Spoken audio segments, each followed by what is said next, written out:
Motorsports and racing cars is a big part of the heritage here at G-Stone Motors. Todd and I have been racing each other for years. I love the one-on-one competition. It comes bottom line, we're all behind each other and support each other with everything we do. I think that says a lot about our company's culture. I'm Vince Quinville, Service Manager at G-Stone Motors. G-Stone Motors, your family Ford dealership, Route 7 South, Middlebury, Vermont. Welcome, race fans, back to Freaky Fast Broadcasting as we're here on a Sunday night with the 802 Cup Series. As always, we're going to be taking on the Homestead Miami Speedway for the Toontown 140 here, as it's going to be 140 laps here at one of the toughest tracks and one of the toughest intermediate tracks out there. But we're going to be rolling straight here into our grid quickly, as it's Zach Hall here up tonight. Alongside me is Brian Johnson, and we'll have our producer, as always, Robert Moyer Jr. But we're going to bring our grid up here as the drivers have gone through qualifying and have got everything ready. As the 24, Keith Fallen, our points that are going to bring us here to the grid in the first position. Second is going to be Rob Lowell in the 21. Third is going to go to Frank Norman. Fourth is going to be Kevin Bullock. Fifth is going to go to David Lamaga. Sixth is going to be Tyler Dingler. Seventh is going to go to Johnny Barker. Eighth is going to be Albert Reed. Ninth is going to be Jeffrey Taylor. And rounding out that top 10 is going to be Jeff Barefoot. And starting in 11th place, you're going to have Zach Scott, Art Greco in 12th. Mike Killingback going to start 13th tonight. Brandon Guerin in 14th. Eli Raposa 15th. Robert Zucchi in 16th. Sam Dyer is going to start 17th. And Wayne Dewey is going to round out our field with in 18th place there. That is 18 cars here tonight for the Toontown 140 here at the 802 Cup Series. Once again, welcome everybody here to Freaky Fast Broadcasting. Like I said, it's Zach Hall. Up here alongside me is Brian Johnson, and we have Robert Moyer Jr., our producer, as always, also up here. Brian, get ready to roll into green here, but man, Homestead, always a track all about tire wear. Only 4 sets of tires tonight, 60% fuel load. We also got word about 36 to 38 laps is what they're saying a fuel load can be. It's going to be an interesting night, full of strategy here. Competition caution, also at lap 35. Yeah, you know, the good thing tonight is that the track temp seems to be right in that normal range, right about 113, but they're going to have to worry about the wind. That thing's blowing east at 15 miles an hour, so that's something that they're going to have to be worried about on these entries and exits of these corners. Looking for Barney the flag man. We're getting ready to start the Toontown 149. They're already off and away as Keith Fallen wastes no time for the green flag to fly here, as he's going to take the lead heading off into turn 1. Rob Lowell going to hold on to second, but the field spreads out from here. In a daytime race like this, Brian, to start off, these drivers going to be searching for the grip. Yeah, and you know, at Homestead, sometimes that grip can be down low, sometimes it's up high, sometimes where you run depends on, your driving style. So it'll be interesting early on before we get any rubber laid down, just to see where all these guys want to run and where the speed is going to be. They're definitely already showing right now at 3 and 4 a little bit of multi-groove action, as it was Tyler Dingler in the 69 going way up the racetrack along with Kevin Bullock in the 62. Both of those drivers utilizing that top groove, trying to make some speed up there. But how much will it use the tires? This place is always a place that is always about tire wear. And again, like I said, 4 sets of tires, only 3 sets in pit road here. With the way the fuel load is, these drivers are going to have to make a few pit stops without tires. So planning this strategy out is always an interesting case here, as Tyler Dingler battling hard here with Bullock. Yeah, and you know, we've seen past couple weeks where the strategy that wins the race is the one that really stretches it on fuel. So I think if you think back to the past 2 races, you come in here tonight and that's something you want to try, you got to start doing that strategy right off of lap 1. You got to start saving fuel now. You know, we do have that competition caution here in a little bit, but I think if your strategy involves saving a bunch of fuel, you got to start that at lap 1. Yeah, that's interesting too with the competition caution at lap 35. We got that fuel window of about 36 to 38 laps is what we're hearing. That right there makes it pretty close, so drivers are going to have to worry about that issue. But right now it's a stack up. You got Albert Reed in the 3. He's challenging the 69 of Tyler Dingler, who's side by side with the 62 of Bullock, as they continue to battle for this 4th position at the moment. Is Fallen trying to get away. Lowell holding on to 2nd, and Frank Norman in 3rd, as now Albert Reed, as Dingler's passes that 62. Reed's going to try to make the pass here on this bottom. And he just can't quite get it done. 62 came down, didn't pinch him a whole lot, but made it so that 3 definitely had to stay in his lane, could not drift up much, so 3 had to get out of the gas and settle as for being behind him now. Now 3 looks like he might try to go up, but I think that was just a product of him going into the corner too much, and he's going to be slowed up here on exit and have to regroup and try it again. I tell you, we're seeing a lot of these race cars right now. This is always cool to see here. Is it's a theme race here? I think folks have got that. Is this the Toon World 140? Is these drivers out here putting on their favorite cartoon paint schemes and definitely looking good at it? There's a bunch of varieties out here, and people really bring creativity to this racetrack. But man, right now, everybody trying to find some grip. As it looks back here to be some strong battling. As it's Sam Dyer in this 42. He's right here in the 16th position, right behind the 28 Tasuki and also Garand. Yeah, Sam Dyer, started 17th, elected not to qualify, but, that's as we expected. This is only his second race here with this league, and, second race in quite a while, so he's just getting back into this thing. You hear him up in the booths, got a great voice, does a great job.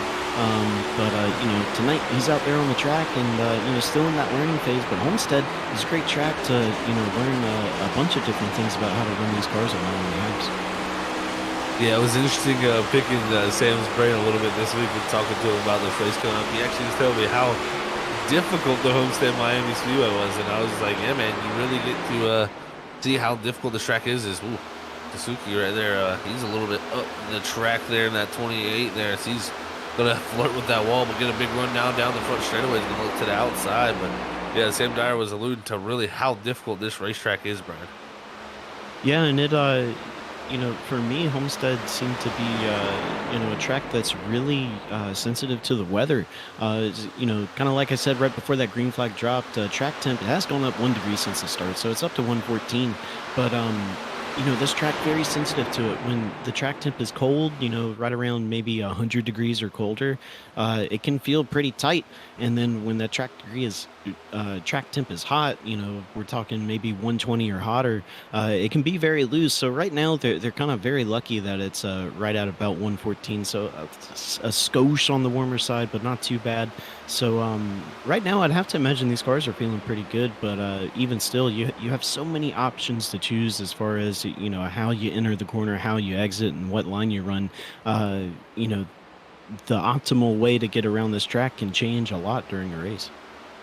It really can, and I tell you who's optimally got it done right now. That's Keith Fallen out front. He continues to build the gap. It's around 2 seconds now back to Rob Lowell, who are looking here in the 21 machine. So a big gap growing, and that is a great sight to see for Keith Fallen. But I tell you, also can be a little bit of a issue for later on this run. If you try to go here and drive away, Brian, it could very well come back and end up biting him. Or let's see if he can keep this pace on. It's always interesting to see when drivers drive out this far and make this big of a gap. How will they be able to manage this gap here? Yeah, that's the thing with this Gen 7 car, this next-gen car, that, as commentators, as spectators and viewers, it's really hard to tell when a guy like Keith Fallen right now has driven himself up to a 2-second lead. Is that because he's really pushing his stuff and he's burning his tires off? Or does he just have the pace really, really good right now? He's hit the nail on the head with the pace, and now he's driving the car, and everybody else is honestly that much slower. You really never know until you get a couple stints into the race as far as is Keith burning his stuff off, or is he just really, really good? Yeah, it will be interesting to see. We've seen Lowell be very good at Atlanta. That's where Rob Lowell got his win at earlier in the season. This track very similar in tire wear, I would say, to that Atlanta Motor Speedway that we used to be at. Now as we have that newer circuit out there for Atlanta, it will no longer be the old circuit that these guys raced on. But right now, the 72 of Frank Norman, he's looking to put a little bit of pressure on. He's going to really need this. Hasn't had a race. Has missed 4 races. Bristol, Michigan, Pocono, and Dover. Was not able to make those races. Was luckily at Charlotte last week, but hasn't had too many great runs. Norman, oh man, right there into the wall. Was that Tyler Dingler in the 69? That was a heavy collision. Looks like the right front is broke on that machine. Don't know how that happened there, but Tyler Dingler, major collision to the wall. He's going to try to get that thing back to pit road. Yeah, that's heavy, heavy damage. He hit that wall a ton, and that's going to set him very far behind. I'd imagine he's probably going to lose a lap, maybe two, before it's all said and done. So even with this competition caution coming out, he's still going to need some luck later in this race. Yeah, and I can confirm going back and looking at that. That was contact from Albert Reed in the three. Just dove in there and got into the left rear of that 69. Nowhere to go for him and just shot him into the outside wall. So heavy collision there for him. He's going to be looking to use a fast repairs. That they actually have no limit on fast repairs here tonight. So if you break it, I guess you can use as many as you want. Yeah, but unfortunately, I think fast repairs aren't going to be the issue. It's trying to make up this time that he's lost. I mean, Tyler Dingler, ever since he's come into this league, has done very well. Has won a race for himself, and tonight was looking pretty good up there in the top five. But now is going to have to figure out how to come back from this large setback and try to get back on the lead lap. It does look like he'll only lose one lap. So this competition caution coming up for him is going to help him quite a bit, as I'd imagine he would be the lucky dog get that lap back. So, once that caution comes out and they regroup, then he can, try to get through the field after that. Yeah, like you said, I think that competition caution could bail him out a little bit. So we'll see how it works out. But at the moment, we're still seeing Frank Nolan putting the pressure on Rob Lowell, who these guys are about 2.5 seconds back from our leader, Keith Fallen, who has continued to still open up the gap here 16 laps into this first run of this 140 lap event here tonight at Homestead. So great opening run right here. And I'm seeing a little bit of looseness conditions starting to kick in from a few of these guys, Brian. So interesting to see a little bit of rear ends kicking out. This could get to the phase right here where we could see somebody make a mistake and possibly get an early caution. Yeah, it does look like, we saw Rob Lowell last time coming out of turn four. Car looked like it kind of snapped right on exit right when that banking was falling off. So to me, it looks like maybe these cars a little bit tight on entry, and then they just have that snap loose feel on exit where you've got so much wheel into it in the middle of the corner that when you're exiting, if you're not careful about feeding some of that wheel back out of the car, that thing can really snap on you in a hurry. Right here, looking through the rest of this field is right now it's that 23 of Jeffrey Taylor trying to run down this 43 of Zach Scott here. This is the 7th and 8th spot on the racetrack. Both these drivers like to use a little bit of a different groove, and that's the one thing I really got to applaud this racetrack and iRacing for doing such a good job of representing this racetrack, because one of the most multi-groove tracks out there of any mile and a half on, really in the world. I'd say this is one of the most multi-grid racetracks, and iRacing does a good job of representing that, man. It really is really all over the place right now for all these guys on this racetrack. Yeah, one of these lines that we're seeing out of the 23 has seen him do it in 3 and 4, and now in 1 and 2 is that he's electing to straddle that bottom seam there, which you can have some pretty good success running that line. It kind of de-wedges the car a little bit. You've got more banking on your right side tires than your left side tires, and that can help if you're not able to get down to the white line, because to me, of course, depending on what the weather is and the track condition, I feel like if you can get to that white line down there and run the bottom all the way around, I really like that line. But if you can't get down there, straddling that seam works pretty well too. It definitely can work pretty well for a lot of these guys to find what groove is the best for themselves. This battle continues on. One driver starting to make a little way up along with the 28 is the 42 and the 28. Robert and Sam there. Both those two really starting to make ground up as they're all over the back of Jeff Barefoot for the 9th position back here. And both these drivers, 16th and 17th, starting both up to 10th and 11th. Doing a great job right now early in this stage, in this first run of the race, as Sam Dyer charges into that corner. And it's really cool to see, because man, they're fighting multiple different things. Again, it's a little bit loose, a little bit tight, and that's really making the racing pretty good right here. As it looks like Dyer has a little bit of a run, going to back out of it though, as the 28 trying to size up this 99.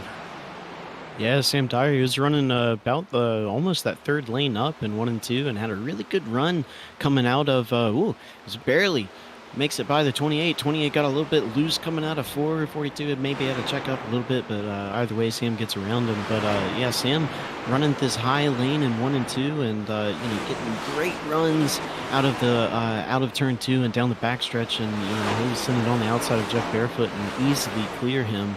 As now Sam has moved himself up into 9th place. What a job by him there, getting the 2 spots. And like you said, moving on up to 9th is the 42 of Sam Dyer. Can he continue his charge up south? Good ways up the road to Jeffrey Taylor, who's actually now on the inside of Zach Scott up there battling for that 7th position, as they've both caught up to Kevin Bullock in the 6th machine here. It looks like that pace there and the 62 starting to drop away. Is these two side by side. Looks like Jeffrey Taylor going to make the pass there in the 23 and continue his way on down the road and take that 7th position now. Going to look to try to charge up the 6th. Yeah, 43. He was using that lane that we were just talking about Sam Dyer using and having a lot of success with, but it looked like he's got a little bit loose up there. So 23 was able to clear him and pass him.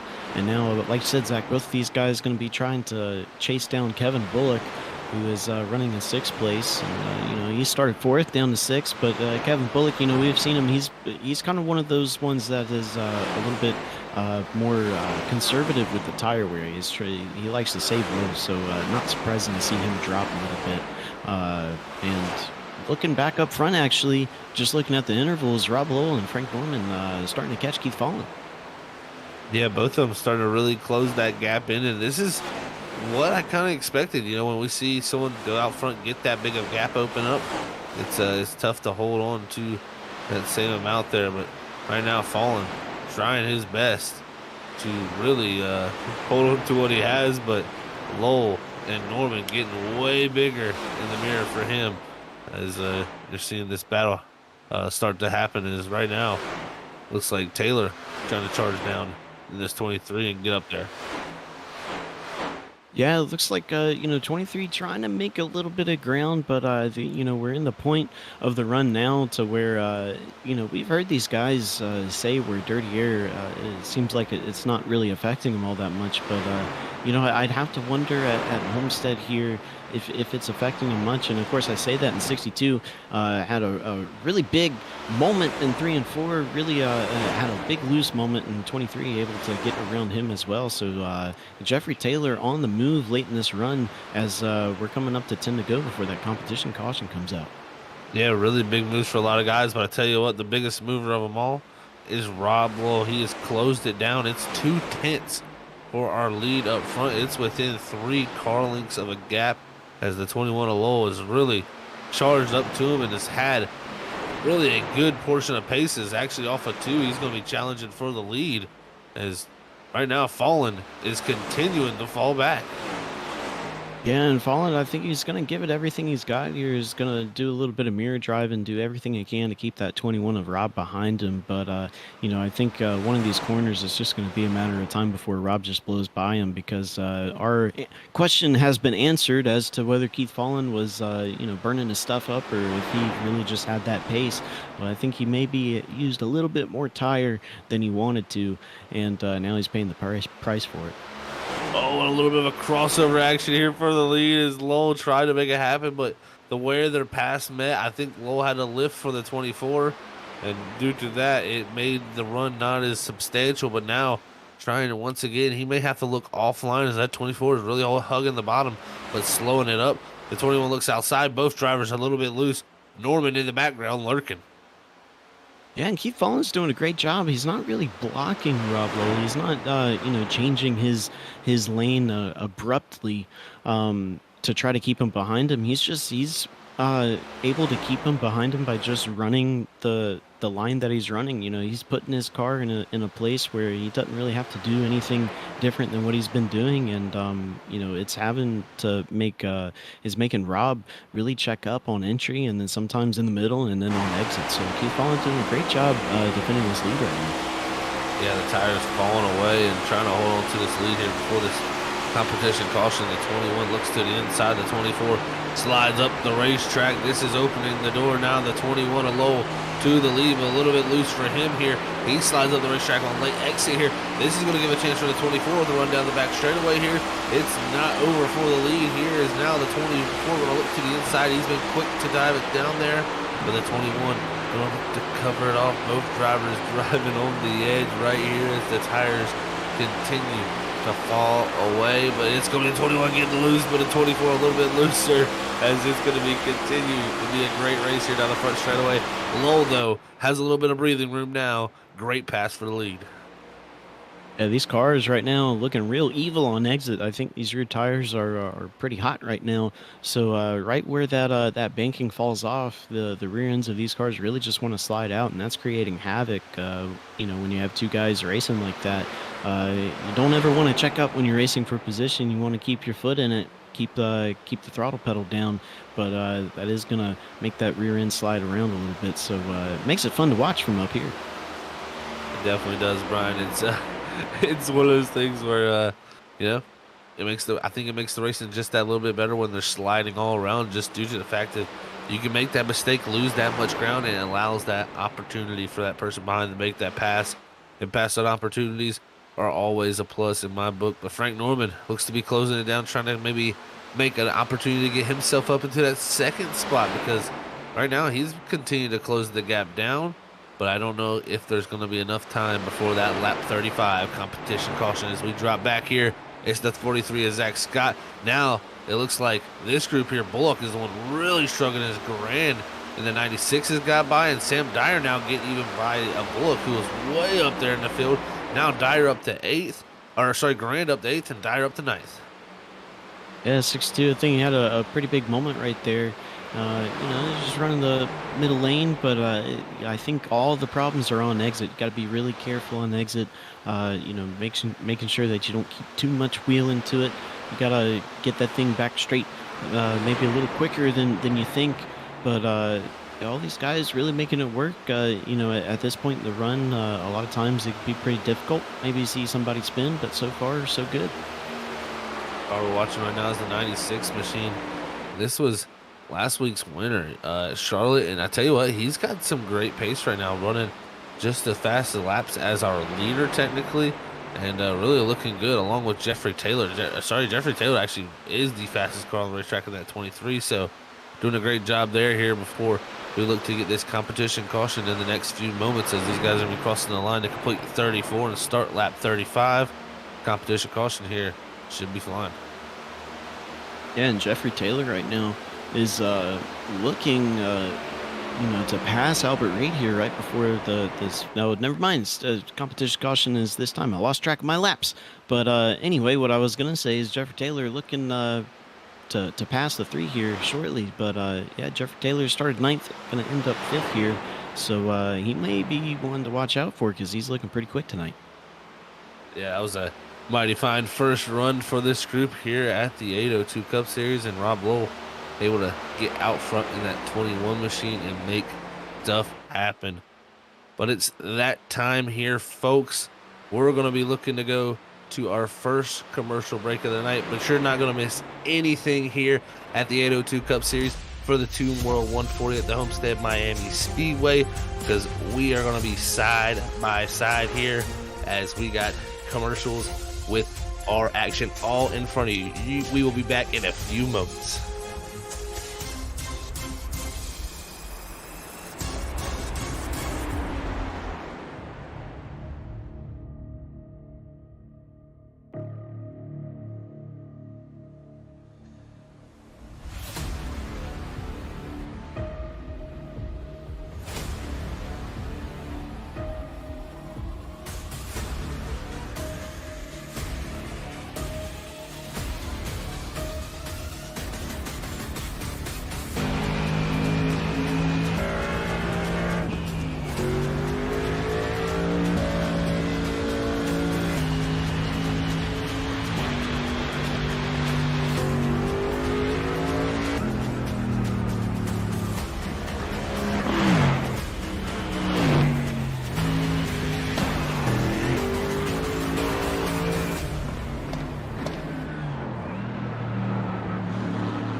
And we are back here, folks, at Freaky Fast Broadcast with the 802 Cup Series here for the Toon World 140 as we're getting ready to go back. Green flag racing as Rob Lowell leads us back after that competition caution at lap 35.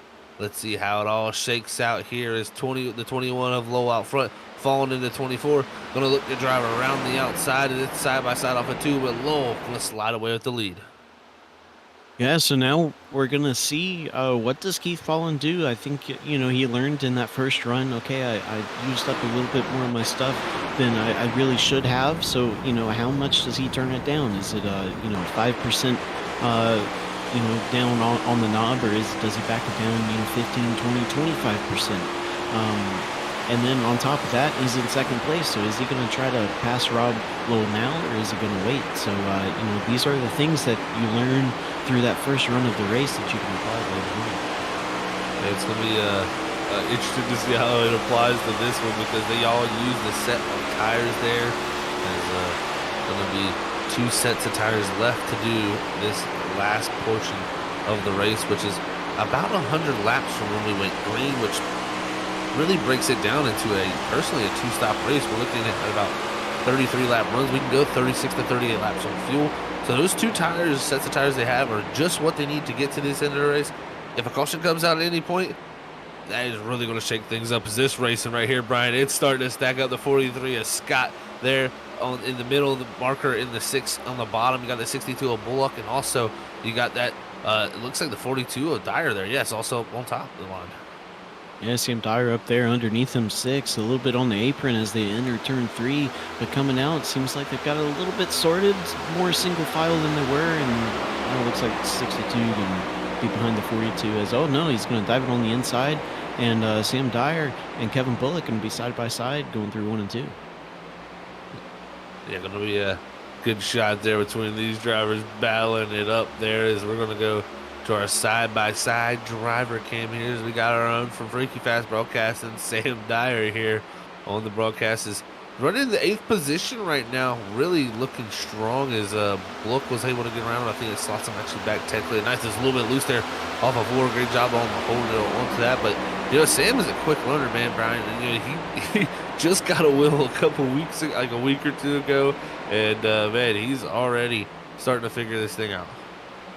Yeah, well, it always helps when, it's like we said last week, he's watched and broadcasted so many of these races that, he's got all the knowledge and all the access to the knowledge that he needs to be successful. And, now all he has to do is go out and apply it. And, I think he's starting to figure it out. He's looking much better than he did last week.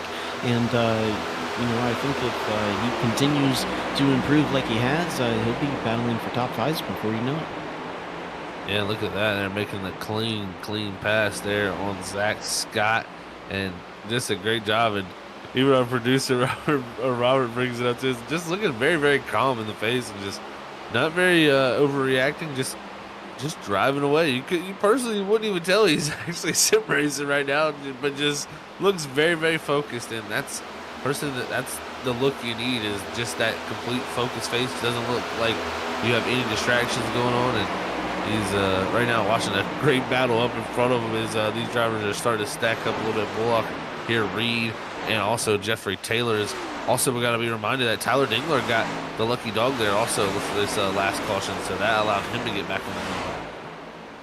Yeah, he did get back on the lead lap, currently 15th, so, just trying to find his footing before he makes a charge back up through the field. And, of course, if you don't get any cautions, all that's going to be made up on, I think, pit stops here. I think that would be a good opportunity for him to, pass a lot of these guys in chunks as, 15th back there.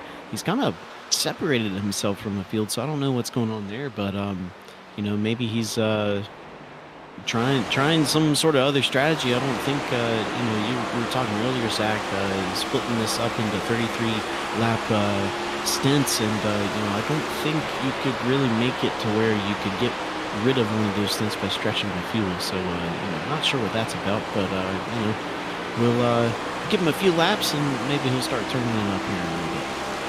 Yeah, no, it'll be interesting to see if he does turn it up at some point. So we'll see how that works out. As riding on board here, looking up ahead, as we're going to get some close action between the 70 machine there, killing back up ahead as he's gonna take that line away as we ride on board down this back show. And this track is so multi-groove and so able to really make whatever lane you want to go and work, and it gives the ability to go out there and make passes. And the one thing you notice from looking at our leaderboard also too, folks out there, Keith Owen once again opened up about a 2-second lead, and we'll see if this time it works for him, because we're gonna have pit stops this time. Maybe he decides to hit pit road a little bit early. Yeah, I mean, when you have a few laps of fuel to play with, because like you said, Zach, you can pretty much break it up into 33 lap chunks, but you can go, I think you said 36 to 38 laps. I think I remember right. So you do have a handful of laps to play with as far as coming in early or coming in late. So, maybe he goes out there, runs really, really hard, and pits a little bit early, and maybe that'll work out for him. It really could be the winning move. We'll have to see if pit road is the area where it gets done here tonight. But yeah, definitely interested to see with that 36 to 38 laps there on the fuel run. So we'll see how it all works out. But following him, he's had a great season. I mean, really looking at the points, I mean, he's got a 32-point lead over David Lamaga. And Lamaga's not had too great of a night so far. Pretty quiet here in the lower teens of this field, and hasn't really been able to make up too much ground here points-wise. But Lowell will definitely be trying to make up a few spots as he's having a great night running. He's second, going to be looking to try to go for the win as he's fifth in points. And definitely a great run, though, as Fallon, I think, has been the most consistent driver throughout the majority of these races. Oh, he definitely has. He's pretty much the only guy that you can count on. It doesn't matter really what track, whether it's the beginning of the race or late in the race. He always seems to find himself up there in the top 5, which is very impressive. And then, talking about David Lamaga being in second in points, but, a little bit far back in the points. And then here tonight, especially running 12th. Homestead, it's very different than any other mile and a half that we go to. So, sometimes a guy that you can usually count on these mile and a halves, these bigger tracks, you come to Homestead and sometimes it just doesn't jive well. Sometimes those guys struggle. So, it might be one of those cases for David Lamaga tonight where it's like, usually he runs pretty well, but Homestead's so different, so difficult. It might just be a bit of a challenge for him tonight. Yeah, this track can be somewhat of a beast, and it can be out of some people's wheelhouses, that's for sure, Brian. So I think some guys are going to be looking to try to make it a better one when they come back here to the Homestead Miami Speedway. But definitely a place that is tough to drive. Is I tell you what, there's a few things I think out there that could help out. Maybe fix up that issues for you. As you can go check out Advanced Sim Racing, one of our fine sponsors here at Freaky Fast Broadcasting. Is they're the fastest growing North American racing simulator chassis manufacturer. And you can head on over to advancedsimracing.com. It's just like the eBay of sim racing. Like I said, they got the fastest growing North American racing simulator chassis manufacturer, but also they have many different other products, from racing wheels to the hubs to the rigs themselves to the monitor stand. So make sure you go out there and check them out at advancedsimracing.com and use that discount code FreakyFast5 to get 5% off at checkout. So thank you to Advanced Sim Racing for being a proud sponsor, and it'll definitely advance your sim racing experiences. We're getting some good battles right here as Lowell's got, once again, Frank Norman driving up on him. Is kind of similar to what we seen that first one. Brian Norman starting to challenge Lowell, but then Lowell at some point starts to turn the afterburners on. Yeah, Lowell, we know he's always pretty good about saving some tire for later in the run, and I think that's what we're seeing right now. He's not ready to push quite yet, but Frank Norman, he's running his own pace as well, but it just so happens that he's catching Rob Lowell. So be interesting to see if he elects to try to pass him before they start doing these green flag pit stops here in a little bit, or if he wants to stay and ride behind him and maybe save a lap or two of fuel for some reason. Yeah, I mean, that could very well help fuel mileage. You're exactly right. I mean, staying behind like this. So we'll have to see how that manages to play out for him there. But yeah, I think that first pit stop window is going to open around lap 73 and probably close around 78, I'd say, somewhere in that range of area. So we'll see who can stretch it the farthest. Some drivers might come in a little bit earlier than even 73. So we're actually not too far away from pit stops, as we're actually going to be nearing almost within 10 laps of it. Yeah, about 10, 12, 13 laps before that happens. So these guys, you got to start thinking about that right now. You don't want to be blindsided by half the field short pitting you, and you end up losing a little bit of ground to the guys you're racing. So definitely got to think about what you're going to do for green flag pit stops right about now, and then position yourself accordingly based off of what your strategy is going to be. If you've got a couple guys ahead of you, do you want to pass them and then pit, or what do you want to do? Is sometimes it can be beneficial to pass a couple guys, and then as you're pitting, that kind of makes them run a different line in 3 and 4 and slows them down a little bit, and that can gain you maybe half a second in the long run. Starting to see a few of these guys start to struggle with the rear ends here, and that tells me that we're getting to that portion of the run. And I can even see that with the timing and the scoring right now, as Lowell is really starting to charge in and make the grounds up on Keith Fallen and make up that ground. And also another driver who's going a lap down, Brandon Garrard. I think Garand, I don't think he took tires, Brian, in the 96 on this stop. So I think that may have been his reasoning for being somewhat off the pace here. Yeah, I mean, that's definitely an option you could do is not put tires on that thing. Sometimes if you know that your pace that you have is not going to be able to beat anybody in the field, then sometimes what you got to do is think outside of the box and do something completely different than what everybody else is doing. So got to give them kudos for trying it. I don't know how well it'll work, but it never hurts to try something outside of the box. Yeah, and you can see he's the driver. These drivers are all running up on top of his 62 of Bullock's going to be the one checked up. He loses 2 spots here as Scott goes by, along with Reed up ahead in the 3. Now Jeffrey Taylor in the 23 going to be looking to the inside. It's a little bit of a stack up here for these positions on back in the field, and this is all around the 6th spot, as now Taylor going to slide up in the 6th. And this is about the time of the run, before that competition caution, when that 23 really started coming alive. So I would not be surprised if, in the next handful of laps, if he got around the 43 and the 3, because, he's looking pretty good right now. He's one of the cars that is looking pretty good on exit. Not a lot of loose moments from him. Look at this right here. This is the battle for the lead, as it's once again, Rob Lowell, that 21 machine, closing down the gap, and this time a little bit sooner, I think, into the run. And Lowell knowing it's not going to be about 35 laps. It's going to be near that 33 to 34 lap style run here this time, as he closes down, falling off the bottom, really giving that 20 or that 21 the air as he closes them down. This should look like an easy pass, but Fallen last time made it hard, Brian. He did. The lines that he was electing to run really just got right in the middle of the way for Rob Lowell. And so now here comes Rob Lowell. He's right on his bumper coming out of 2. It doesn't look like Fallen's going to be able to do much with that. Rob's just having such a great exit, and he's going to dive it on the inside of 3. But Fallen really sends it in there as well. Rob Lowell coming up off the bottom just a little bit, able to keep it off of the 24 as they collide coming out of 4, and the 21 is going to have to save it, and he's still saving it, and he does. He manages to keep it straight, but he's going to have a lot of ground to make up on that 24 car again.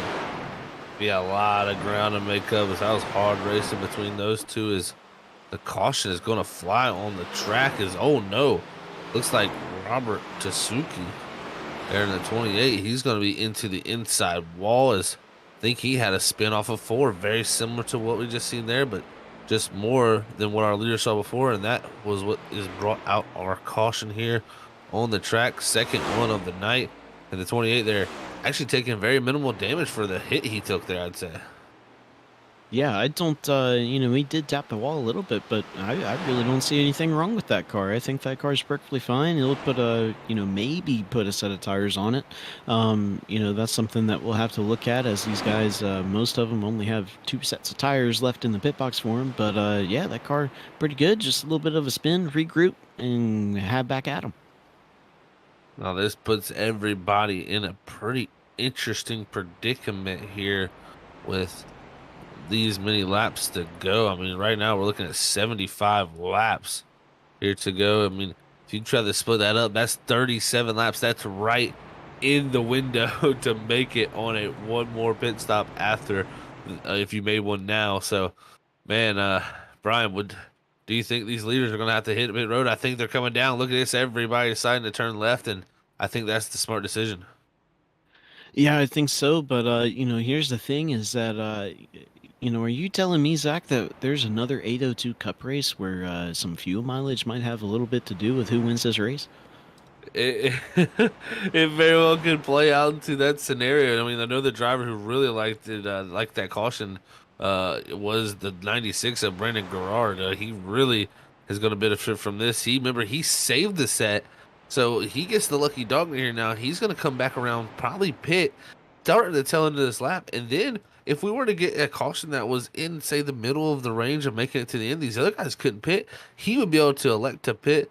That would put him in a position to go back to back, especially after winning at Charlotte last week. I mean, that's kind of how it played out for him there. He saved the set. It ended up working out. Right now, trying to play a similar strategy, Brandon Garand, he could be looking to be in the prime position. Yeah, he could. That caution was definitely a lifesaver for him. But you know, the only way that that strategy works out for him is that if we do get multiple cautions that are well timed for him later in the race, if this thing goes green, having that extra set of tires in there isn't really going to do you all that much good. But for all of these other guys, if you want to make this a one-stop race from here on out, you've got to save some fuel on both runs. You have to save maybe 1 to 2, maybe even 3 laps of fuel. So this will be interesting to see who is going to be trying to make their way up to the lead. Looks like we've got Wayne Dewey and Albert Reed have jumped our leaders there. Rob Lowell, Keith Fallen scored third and fourth right now. So, but it will be interesting to see if, who is going to elect to run a little slower and save that fuel, and who's just going to try to get the track position they can get right now.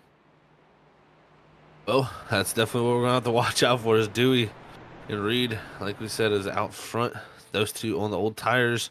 It's going to be an interesting scenario now with, it could be a couple guys with extra set of tires.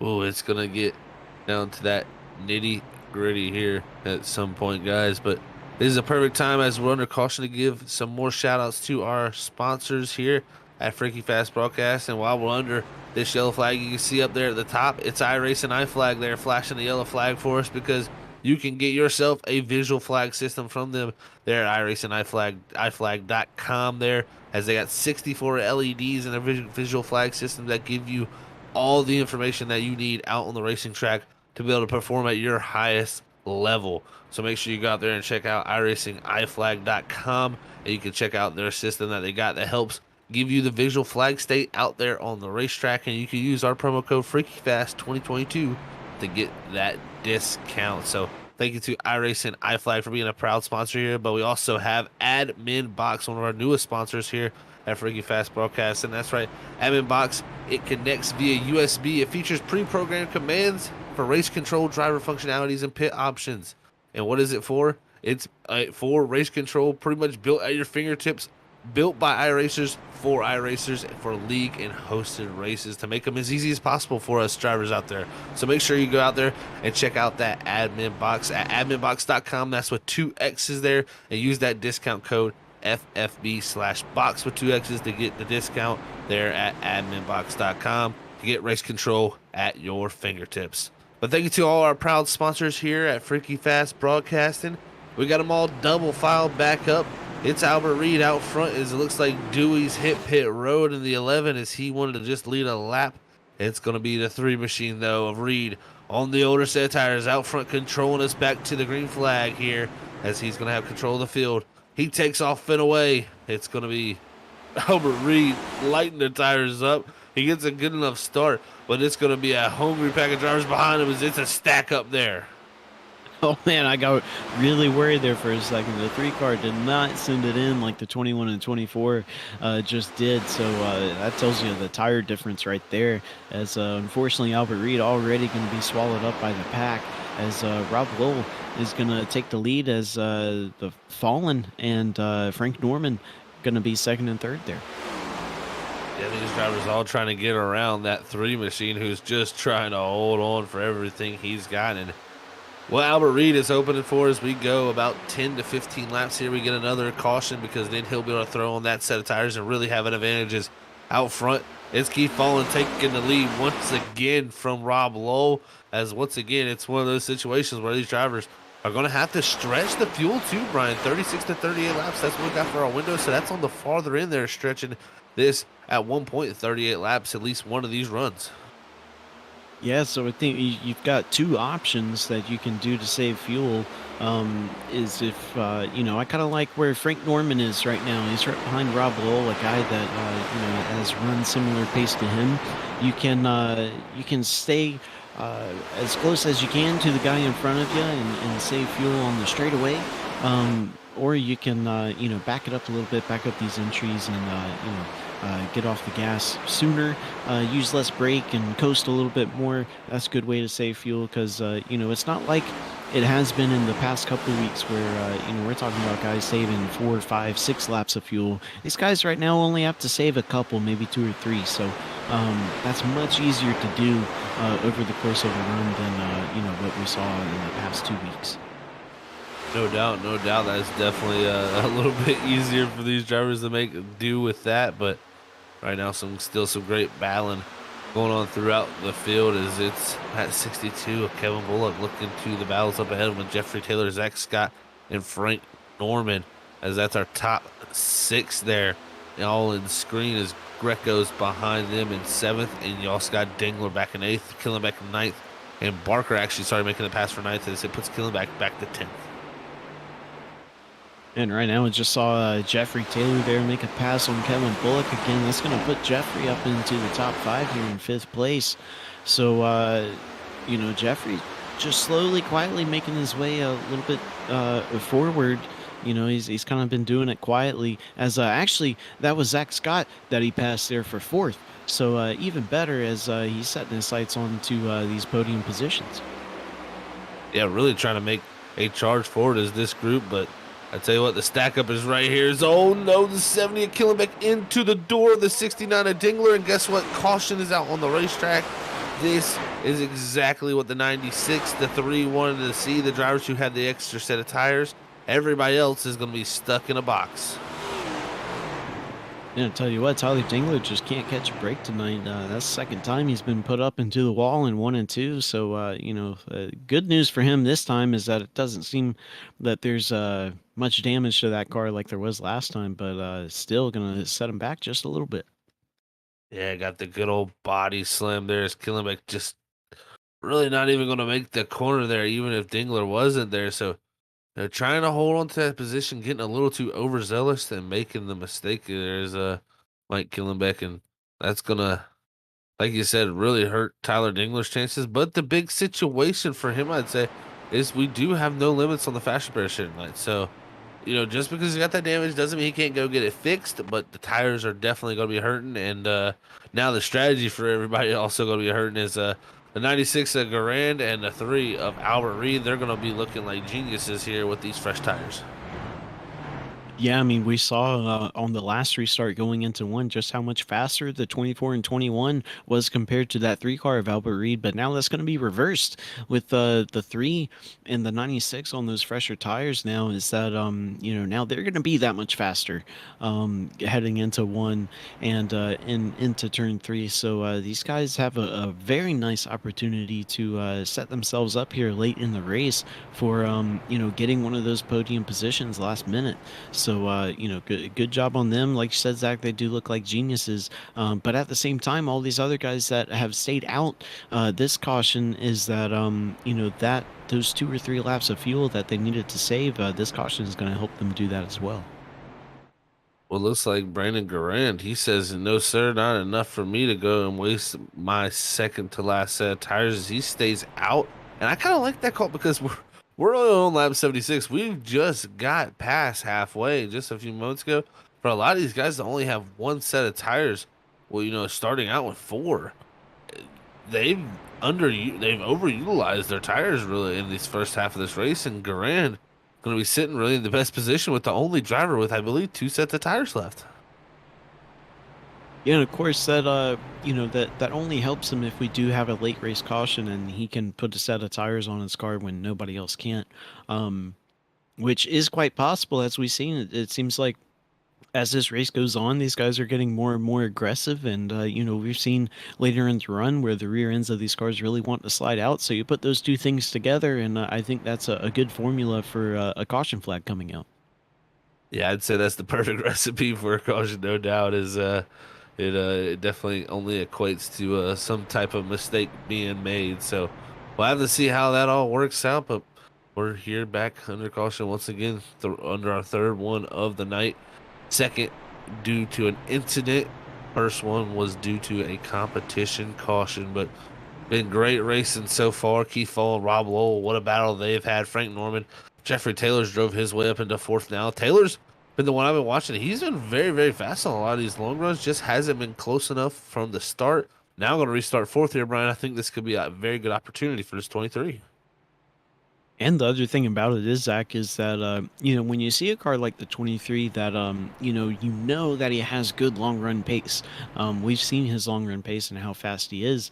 But does that mean that he doesn't have short run pace? Is he just not good on the short run, only good on the long run? Or is it that he's saving stuff for the long run? He could have a bunch of short run pace that we just haven't seen yet. So, as this race winds down, say we do have that late race caution, he could be, just a menace on those short runs, and we don't even know it yet. Very, very true. We got to keep that in mind. So we'll see who has what here when we go back to green flag racing. Also, I think that pit window, that last lap, green flag pit stop window, it opens up around lap 105. Really, you could possibly do it from 102 on to 140 there, making it a 38 lap stint from what we've heard. That's within the realm of the window, but I think if you want to make it for sure, you want to go probably to about 105, make it about a 35 lap run to the end of this race, and to have fresher tires possible in your competition due to a lot of these guys having only 1 lap, Brian. So I think that's when it opens up, but we're still far away from that, and it's going to be interesting to see. I think Albert Reed going to be one of the drivers with the freshest tires. Yeah, and I think, Zach, the way to go right here is go as long as you can, especially if you only have that 1 set left. Go as long as you can, pit for those tires, and then that way, if we do get a late race caution and have, 1, 2, 3 green, white checkers and go into overtime, you're good on fuel for overtime as well, and you don't have to, give up a whole bunch of track position just to come down and get a couple gallons of gas. Valid point, my friend, valid point. But I tell you what, the overcast skies come over as we're getting ready. It's green flag. We're off backing away. It's falling. It's going to take off and lead us down the 1. But it's going to be Lowell holding on to second. It's side by side for third, though, as Taylor tries to go around the outside of Frank Norman here and take this spot. Here they come off roaring off of 2.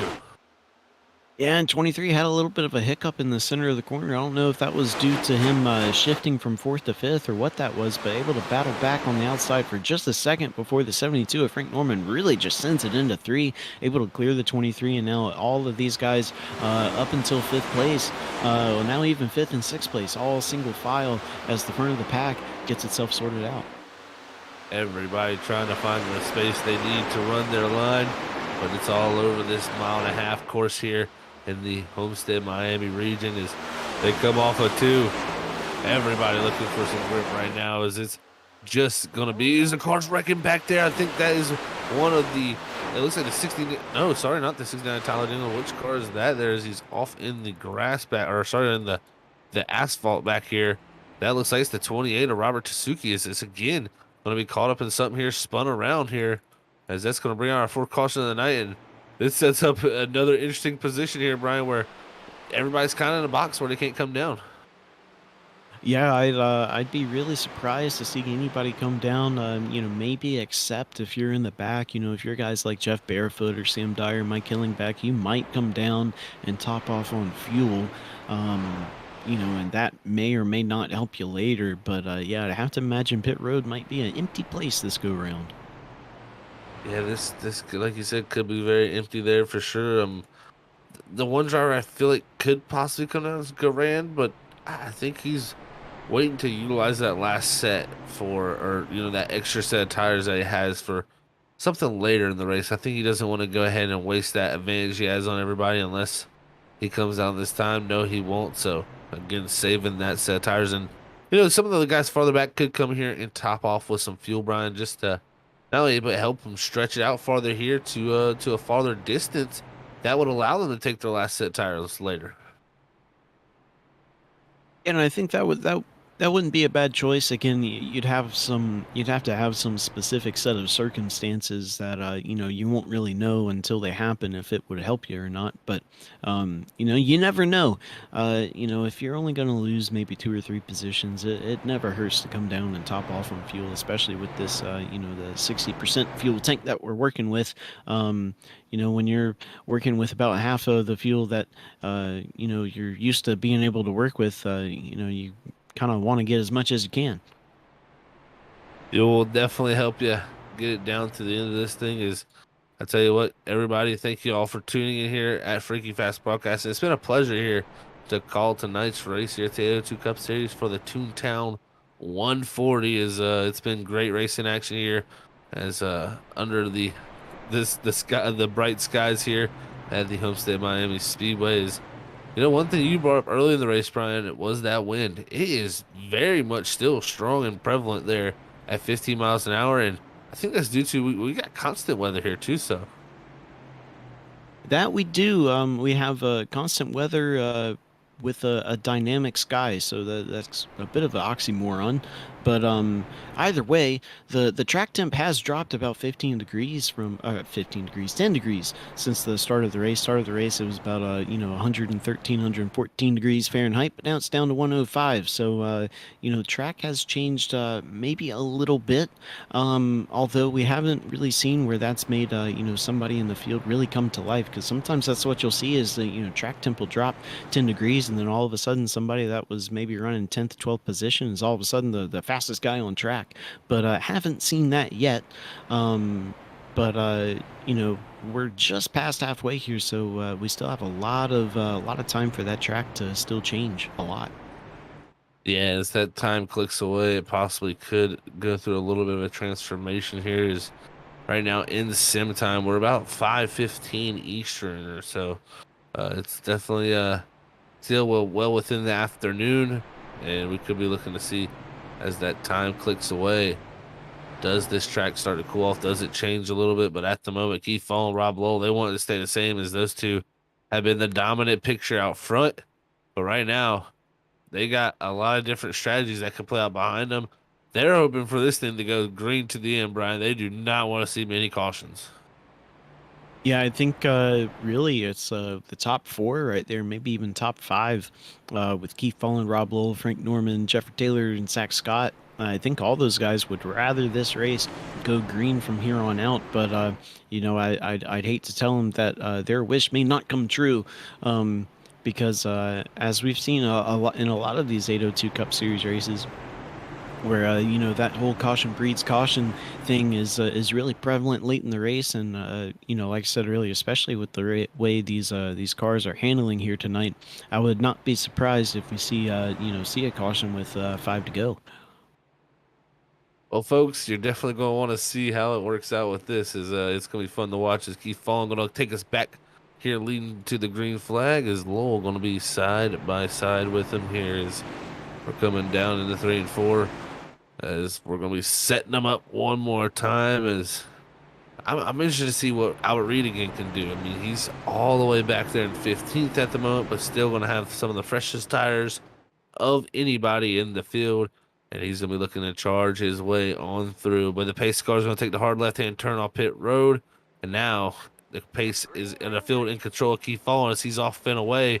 Green flag is out, and there it is. Lowell going to hold on to second, and Jeffrey Taylor, great start for him. He takes over third from Frank Norman, and now Bullock going to try to take fourth. Yeah, 72 right there. Frank Norman did not have a good restart. He is in jeopardy of losing 2 positions right here from the get-go, and that is what it's going to be. He's going to drop down to 5th as the 62 thinks about going down onto the inside of the 23, but says, I'm just going to wait a little bit.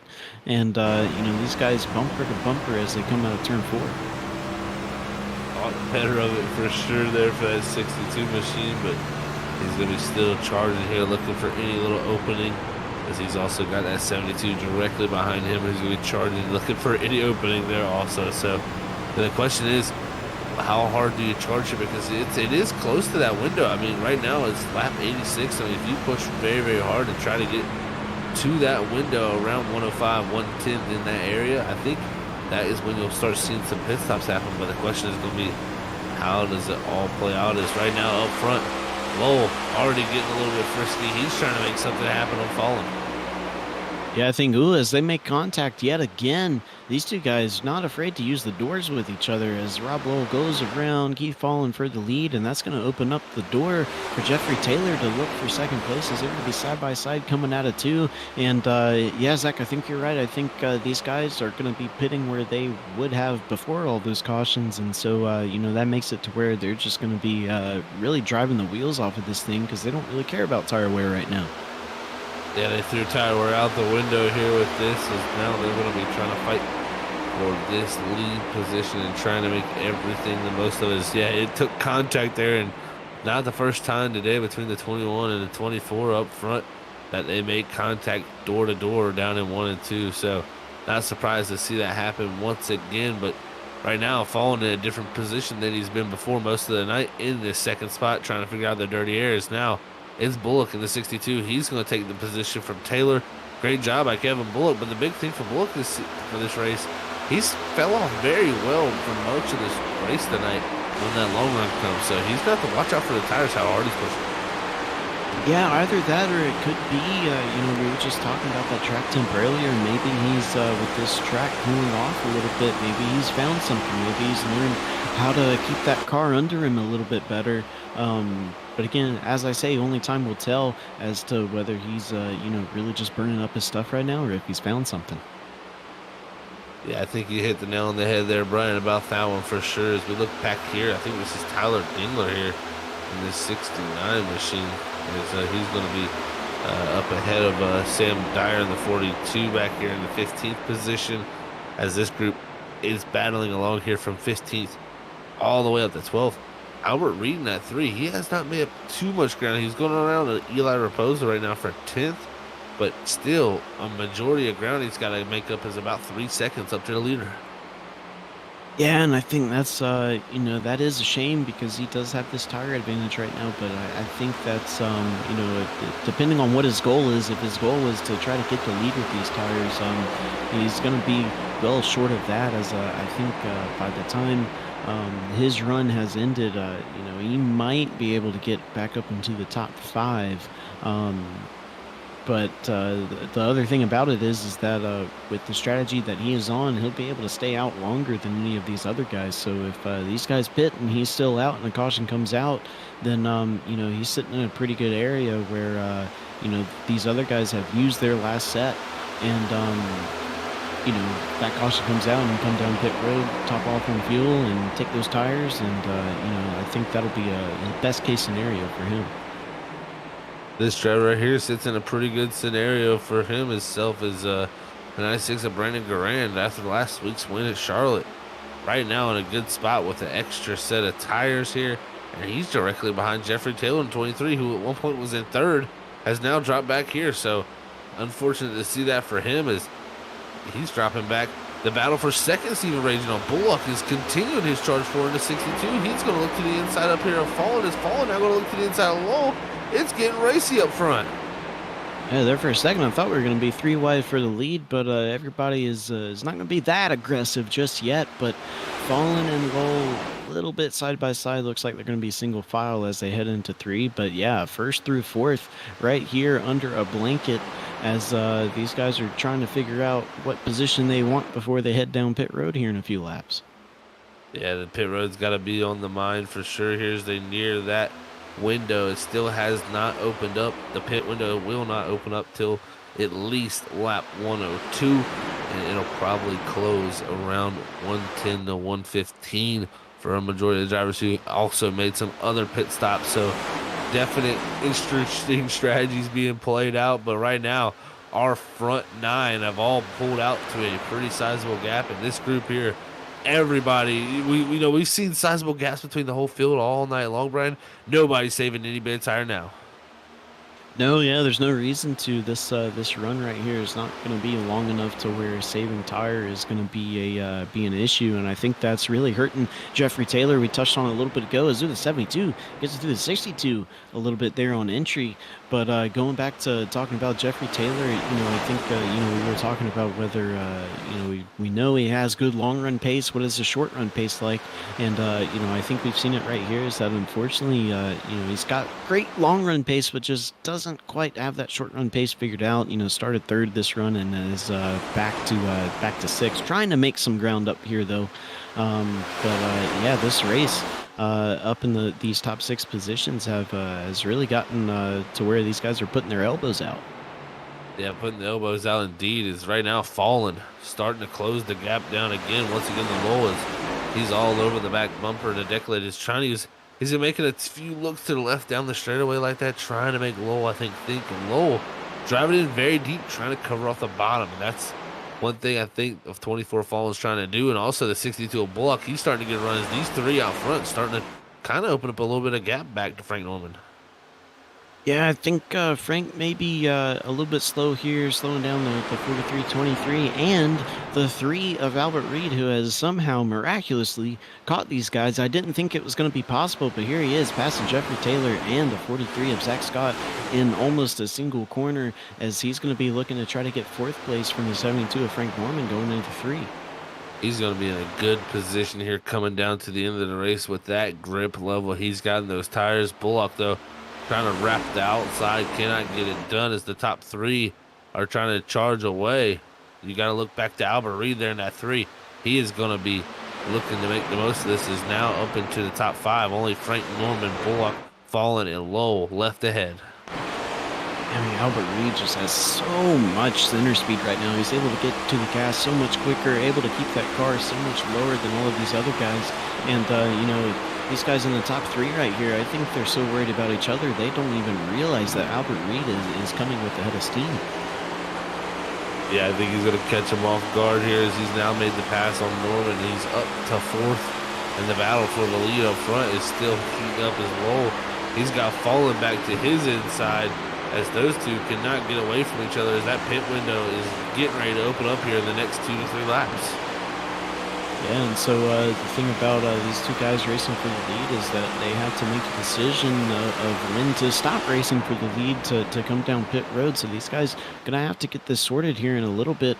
But again, I don't think it's really going to matter because Albert Reed is on his way and will be up battling with those two guys here shortly. Yeah, Reed closing it down now up in that fourth spot, but Bullock still keeping the pressure on, but it's Lowell and Fallen battling for this lead position. Lowell going to cut across the racetrack. Very similar to what we've seen earlier with the 24. And Lowell kind of, I think he threw away kind of saving tires this time. Normally drops way back, gained the time back, passed him later. This time went out there, got the lead, and now might be struggling for that sake. Yeah, there's always it's kind of tires are kind of like fuel. There's always a time to save fuel and a time to burn it. And it's kind of the same with tires. There's times to save tires and times not to save tires. And right now is a time not to save tires. I think track position, especially heading into these green flag pit stops here in the next about maybe 5-6 laps, is going to be very important. You want to get as much as you can.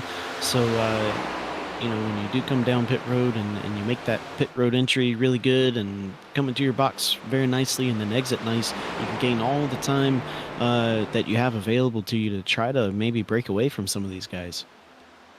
Oh, big loose there for the 62 of Bullock. He's going to try to slide back up in front of Reed, but not going to be able to do it. Reed going to fight to the outside there for that third position. Can he get the pass done now? Going to be on the outer groove. A little bit of touching, a little bit of beating, a little banging here as they come off of turn 2.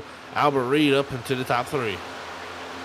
Yeah, you know, he got up to the top 3 and, you know, partially due to the 62 there of Kevin Bullock making a mistake. You know, Albert Reed, I thought he was going to be battling with the leaders by now, but it seems like that head of steam has kind of stalled out a little bit. I think these tires have caught up with him with as many moves like that as he's had to make getting back up through the field. Yeah, you can really make those tires, you know, die out really quickly if you try to make too many moves. And Bullock there, we've seen him. He really lost out as his tires are gone. He lost the rear, and he is slipping back in that machine. So unfortunate for Bullock there, as you can see, trying to hold on to everything he's got, but Garand closing it down there for that 5th position in that 96. Remember, Garand still has an extra set of tires here, so he's got 2 left on pit road. Pit road's starting to happen. It's Kevin E. Bullock, first one to pull it. Yeah, he's the first one down pit road, but he may get a speeding here because he was hard on the brakes, barely missed the barrels down there. But you know, looking back on the replay, he crossed the line going about 52, 53 miles an hour, and I believe pit road speed here is well, it's 50 miles an hour, so it'll be pretty close to him as to whether he's going to get a penalty or not. But either way, definitely came down pit road kind of like a comet. Yeah, luckily for his sake, no black flags for the 62. Looks like clear on the entry of pit road. So, yeah, he definitely got in there very quickly, looking to make the most time up. Well, folks, it's that time once again for us up here in the booth. We're going to hit our last and final commercial break of the night here for Freaky Fast Broadcasting. It's been great racing so far, side-by-side action. Drivers trying to find any little bit of grip that they can, but I tell you what, you're not going to miss any of that action as we're going to be side by side here as we go to our commercial. You're not going to miss a thing, folks. Drivers, start your engines!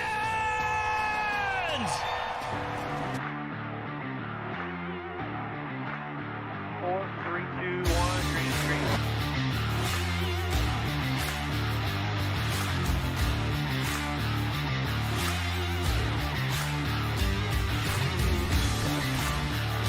No right grip whatsoever, up sideways. Sideways everywhere. Come on, man, do what you can.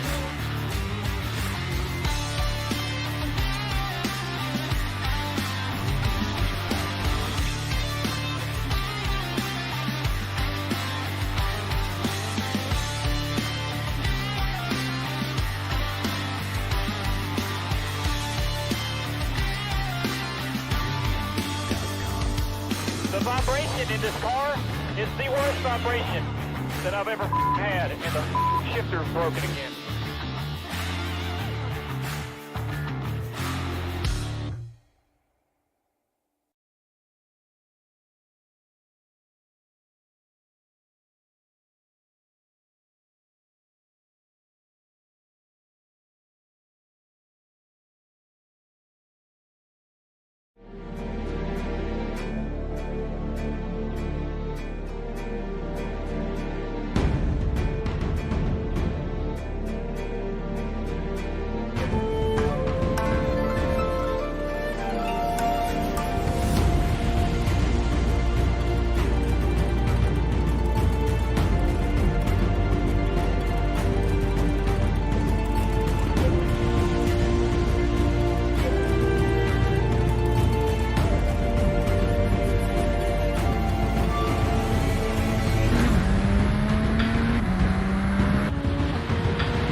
And just like that, folks, we are back here at Freaky Fast Broadcasting as we got the 802 Cup Series for the Toontown 140 here at the Homestead Miami Speedway. We're just in the final phase of our last pit stop, and I tell you what, this race is going to start to heat up as our strategies are starting to play out. Opportunities are being shown, and everybody going for the trophy here in the final moments, in the final 30 laps of our event here tonight. It's Zach Hall up here in the booth. Joined alongside me is Brian Johnson, and we got our producer Robert Moyer Jr. Here we go, Brian. Final phase of this race. Who's going to be the most opportunistic position? We'll have to see.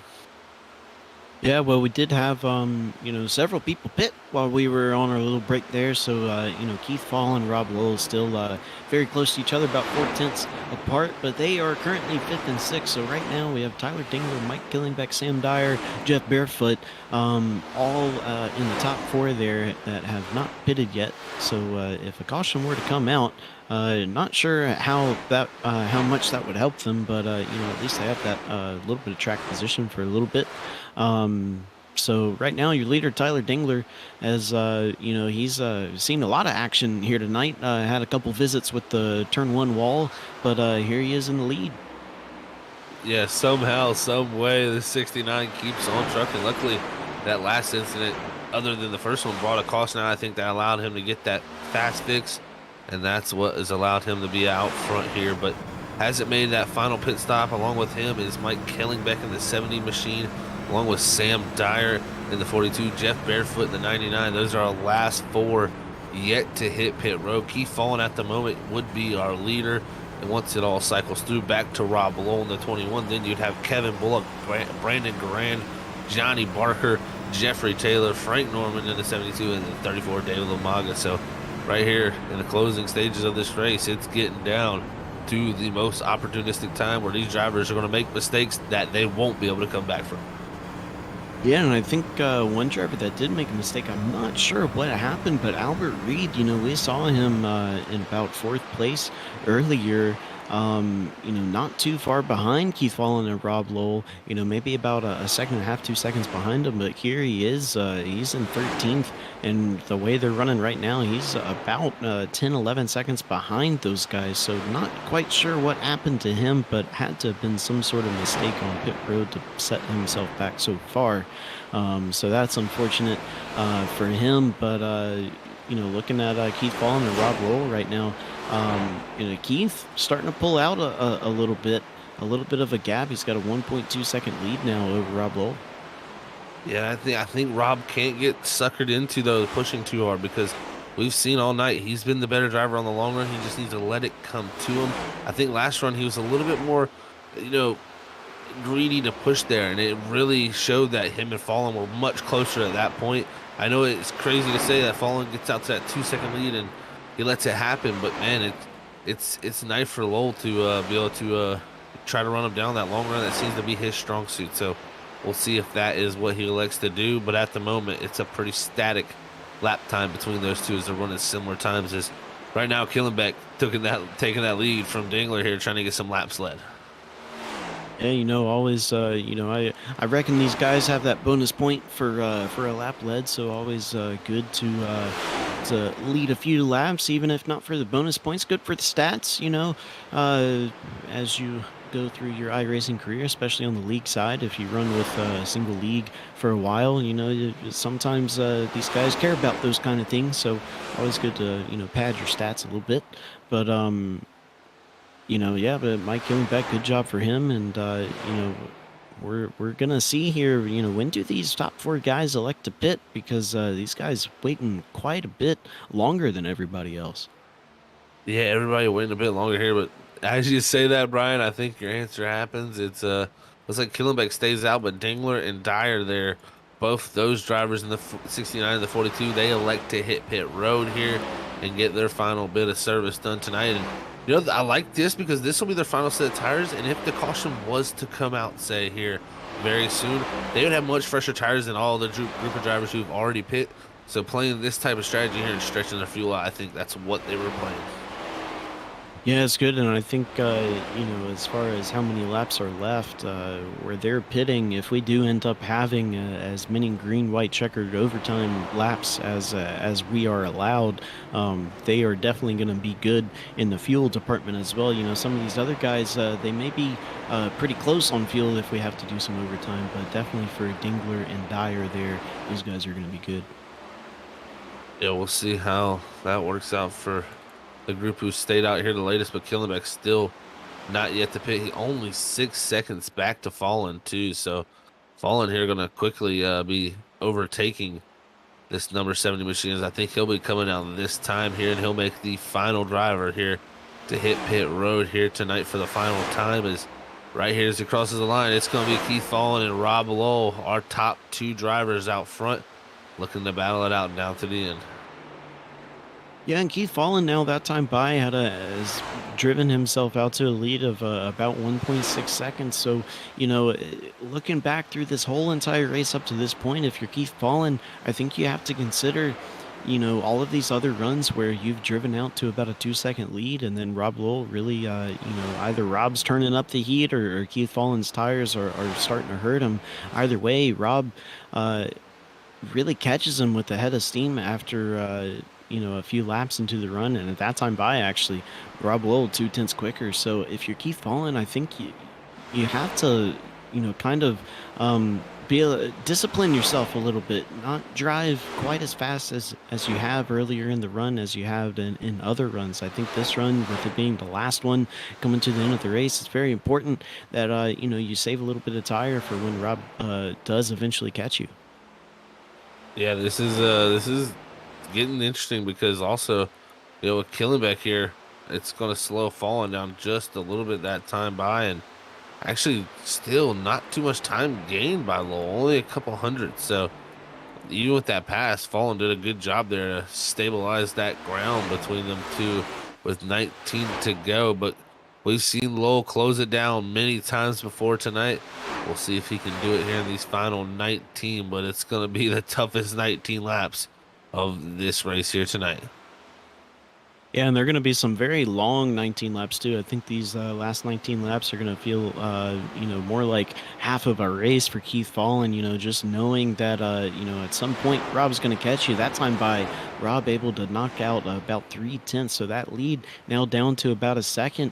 And we see at least here on iRacing where with these cars, it seems that roughly around that 1 second mark, 1 to 1.1 second mark is when you start having to calculate for some draft. So once you get within about a second, you're starting to get a little bit of a tow from that guy in front of you. Not as much as with the Gen 6 cars. These next gen cars aren't as sensitive to draft, but that is something that you also have to consider when you're catching a guy. 3/10 that time by. Yeah, really starting to close it down, Brian. That last time by, 34.55 to a 34.85 out front, and the time's continuing to click away. And also, you got to remember here, 106 is the lap Rob Lowell pit, 105 for Keith Fallen. So Keith Fallen in 1 lap earlier, so 1 lap fresher tires here. Also on board this 21 machine. So he's utilizing not only fresher tires, but it looks like a little bit better long run pace here as the run goes on, and trying to find as much clean air as possible. They're keeping it very ducked low there late on the exit. That time by there, they almost break even, a 78 to a 71, so only 0.07 of a second, but he'll take that there as he wants to gain as much as possible. But Fallen doing a good job there on the interior 1 and 2, but losing a lot there on the exit. Yeah, it seems like he's really washing up on exit, at least coming out of 2. And, some of that might be due to the wind. We still have that 15-mile-per-hour wind to the east, so maybe that's affecting, the exit of 2 here and the exit of 4. But, good exit out of the 24 car coming out of 4 that time by. But Rob Lowell still able to knock down another 10th out of that lead, so now it's down to half a second. So how hard do these guys race coming to the end of the race here? There's only 15 laps left. This could get pretty good. This could get very, very good indeed. You're not going to want to go anywhere, folks. It's 15 to go here at Freaky Fast Broadcasting in the 802 Cup Series. Rob Lowell, as you see on board with him, he's closing it down. He wants to make this happen much quicker than late into this race. He wants to make it happen with less than 10 to go here. He's coming up to the back bumper, and he's trying to find any bit of air. The speed is there, but will he be able to make the pass? We see it was tough earlier to get it done. They even made contact at one point. That almost caused the 21 to wreck. Here he gets a little bit loose, loses a little bit of ground. That's not what he wants to see. Yeah, he decided to take a higher lane there in 1 and 2, trying to find some clean air because these two cars right here, 21 and 24, they've been running very similar lines the whole race. So Rob was just trying to find something to where he could get some clean air, but the car looks quite a bit looser up there near the middle of the track. So lost a little bit of ground that time. Actually, a lot of bit of ground. Lost almost 4/10 to Keith Fallen there that lap. So. The other thing about it is that he's lost that time due to that slide, but the other thing you've lost is a little bit of tire temp. That slide really heats up the tires and can sometimes damage them to a point where you can't get that grip that you had before a slide. Yeah, that's possibly what's going on because it's really dropped back to right around a second, and he kind of stalled out right here. This time by right here, going to be a little bit slower even than Keith Fallen too. So. Yeah, this is tough to see for Lowell, but in the one there gains a little bit of time. The time slides back there on the exit, though. So Lowell there had an opportunity, but it just slipped away there as he got a little bit free. And man, oh man, just like that, in the blink of an eye, it goes away from you. Yeah, and so what Rob Lowell has to do right here is that, he had that big slide. The rear tires are a little bit hotter than you'd like. So for the next, couple laps, you've really got to nurse them and try not to have them slide anymore. That's kind of really the only way to get them kind of back under control. But ever since that big slide that he's had, every single corner on the exit, he's had that rear end slip out from under him just a little bit. Did out of 4 last time by. Coming out of 2 right here, looks a lot better, but, still... ever since that big slide, losing a lot of ground to Keith Fallen right now. Yeah, that big slide seems to be the detriment that's took him back, but where the positions are getting pretty crazy is around that 3rd position. Bullock has friends. It's Brandon Garand, Jeffrey Taylor, Albert Reed, all these drivers fighting for a podium position back here. Oh, man, it's starting to stack up, and they're even wrecking back there off of the corner. Reed jumps the wall. He is somehow grinding the... He was literally sliding across the wall. He's backwards on the straightaway. Garand is right here, but Reed's still stuck there, hasn't got back going. And Grand's got a broken right front. He slides up into the wall. Now the 3 of Reed comes back up on the track. He's going to get going. No caution here with 10 to go. We're going to stay green, and Garand very slow up in turn 2. Yeah, that was one of the craziest things I've ever seen. I've never seen a car grind the pit wall like that. I mean, it looks like Tony Hawk's in that car or something, but I mean, just incredible. We'll get the replay on this. And, these guys just made a little bit of contact in the 3 car. I guess there's a bump down there or something.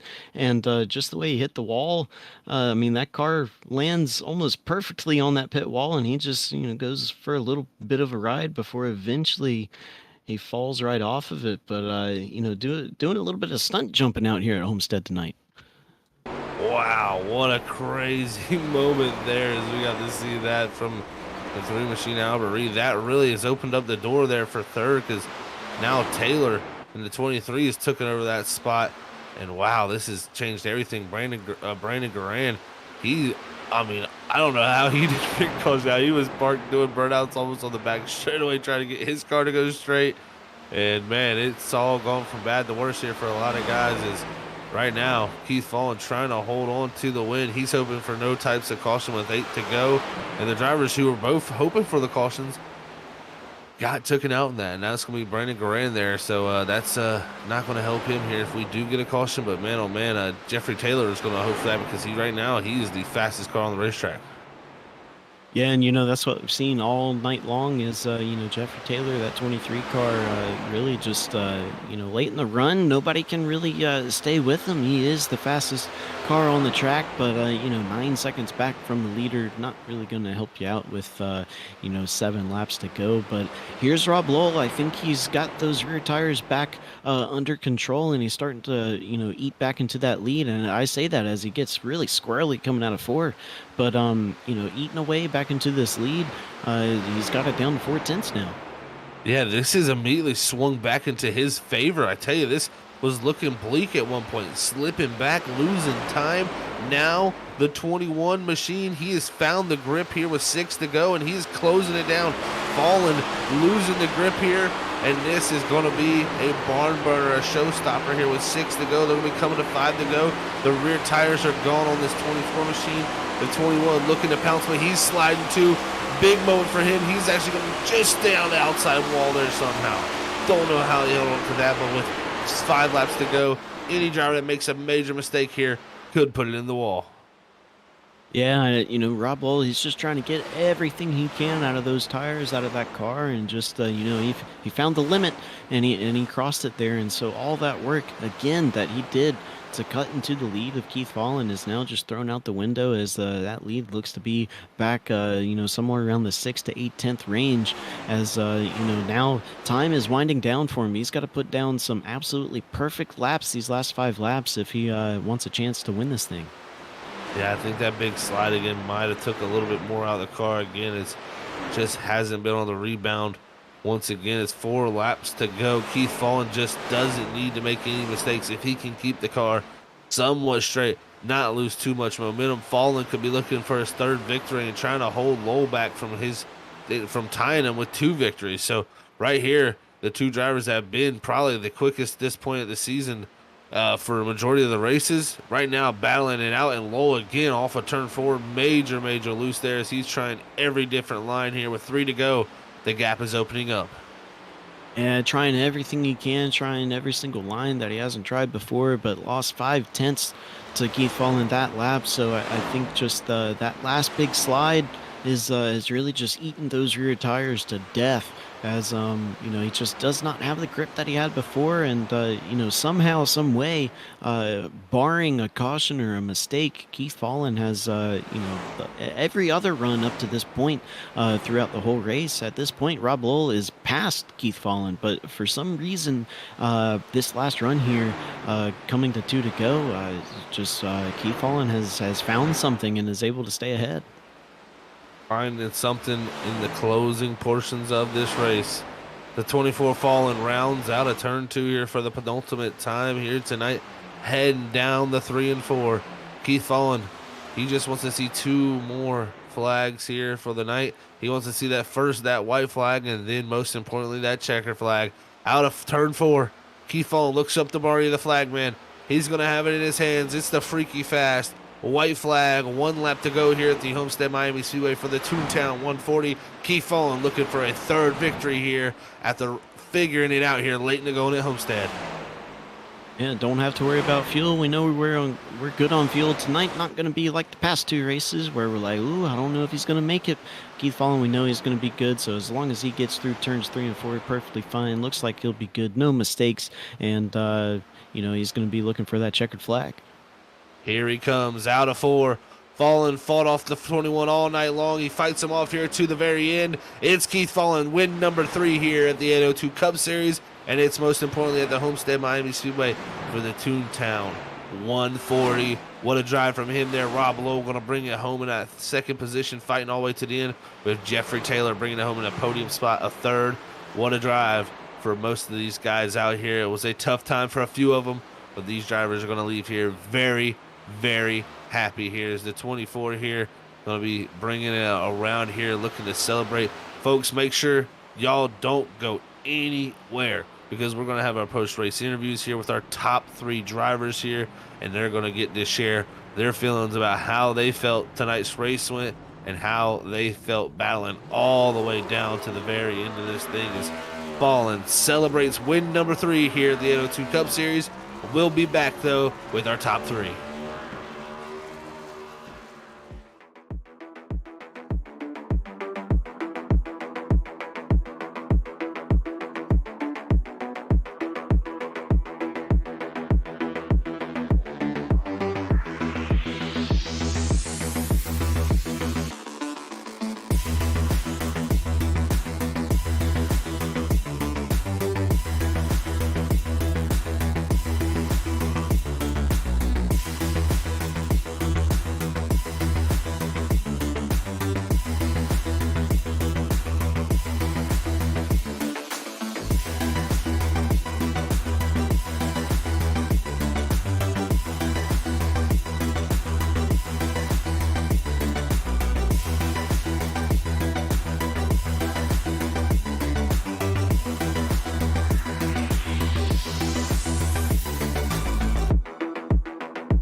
All right, we're back here, everybody, with our top 3 drivers here tonight from the Toontown 140 here at the 802 Cup Series from the Homestead Miami Speedway. What a race we had on hand here tonight.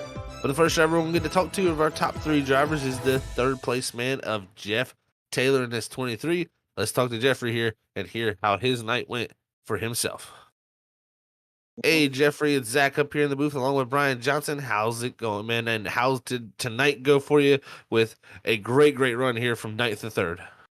Man, it was a lot of fun. This is my first podium finish in a broadcast, so it was a little bit. I wasn't really confident coming into this.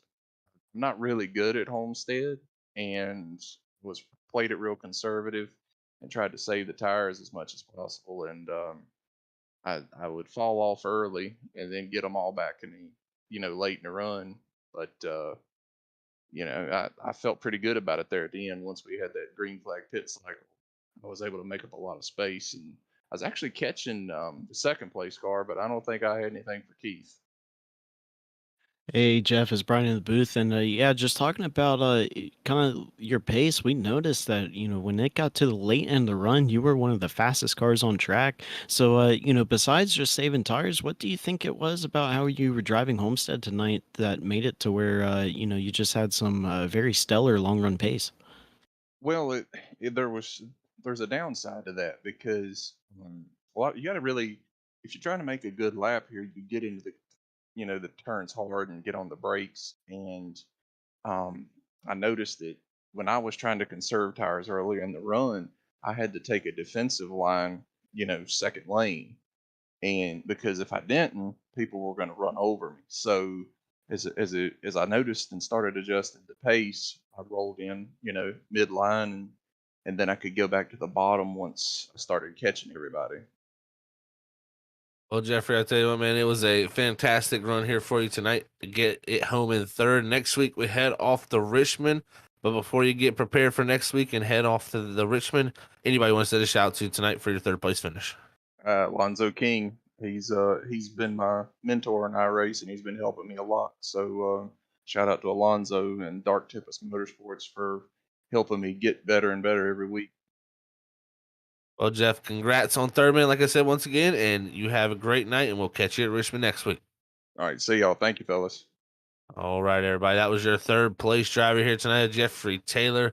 What a drive it was for him there in the 23 machine. But I tell you what, these top 2, they fought it out super hard all the way down to the end. Let's hear from our Atlanta winner, Rob Lowell, about how Homestead got away from him.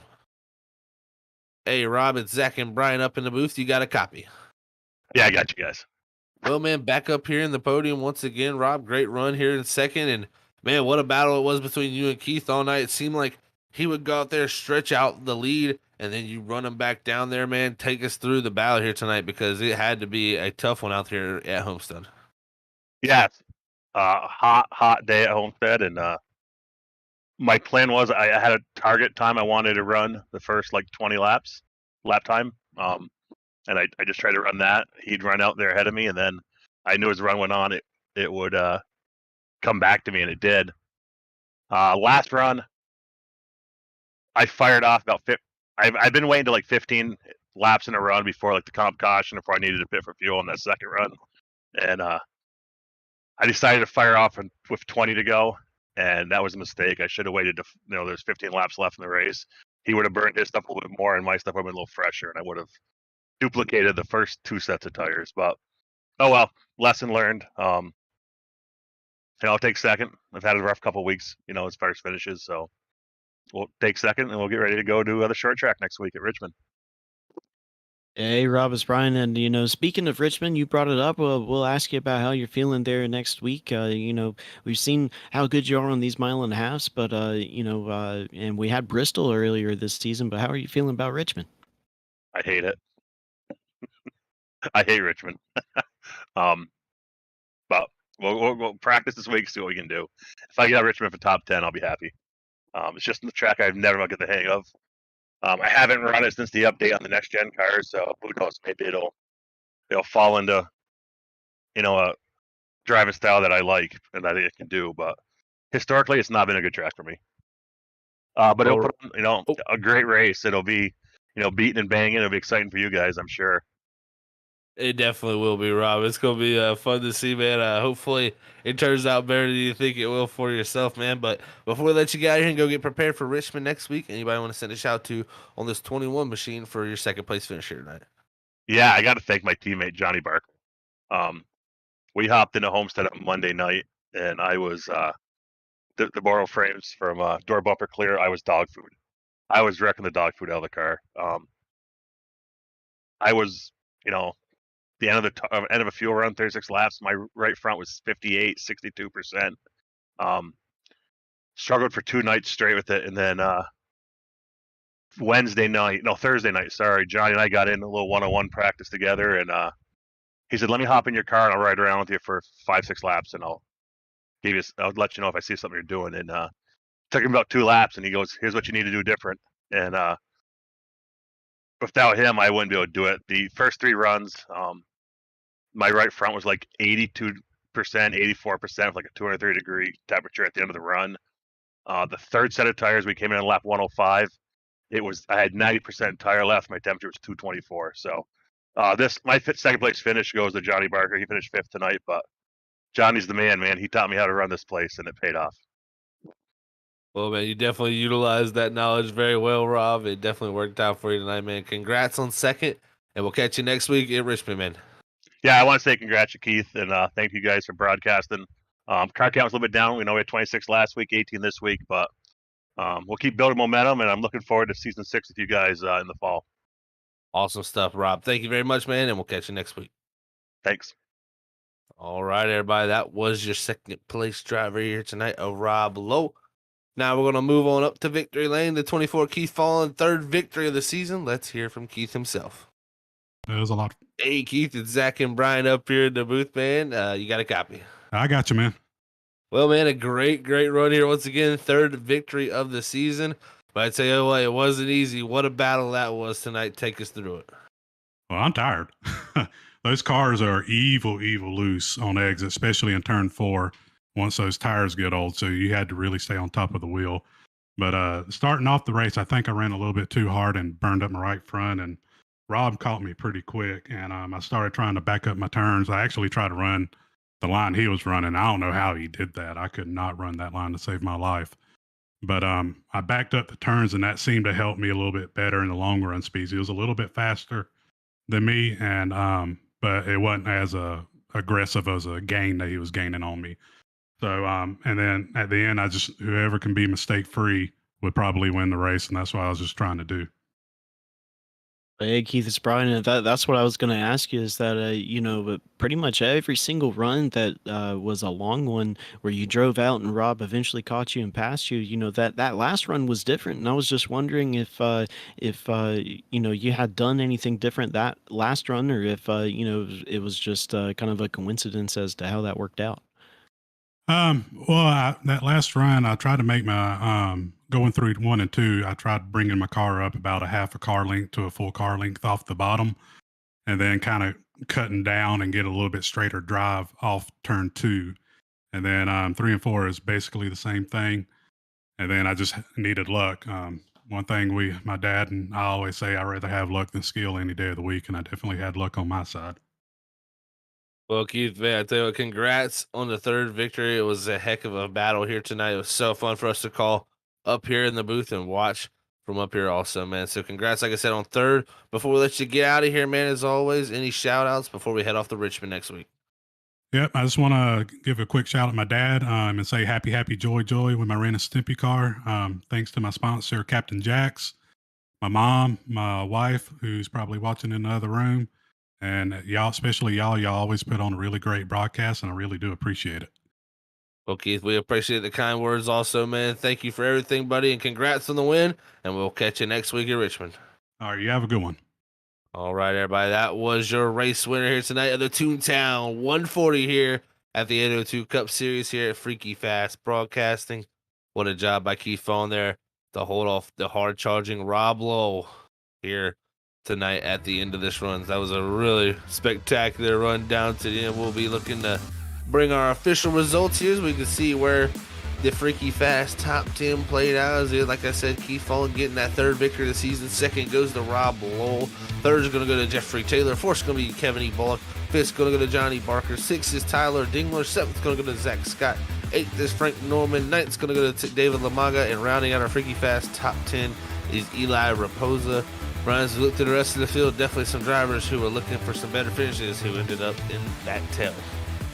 Yeah, a couple drivers that come to mind is Albert Reed and Brandon Guerin. Albert Reed had a pretty good strategy going for him there for a little bit, but I think had a little bit of a mistake on pit road, and then grinded that pit wall on the front stretch, which was very impressive. But unfortunately, is gonna only get him 13th tonight, and then Brandon Guerin, getting caught up in an incident as well, and gonna finish 9 laps down. So two cars that were looking pretty good to maybe get a top 5 finish, but just didn't quite work out for him here tonight at Homestead.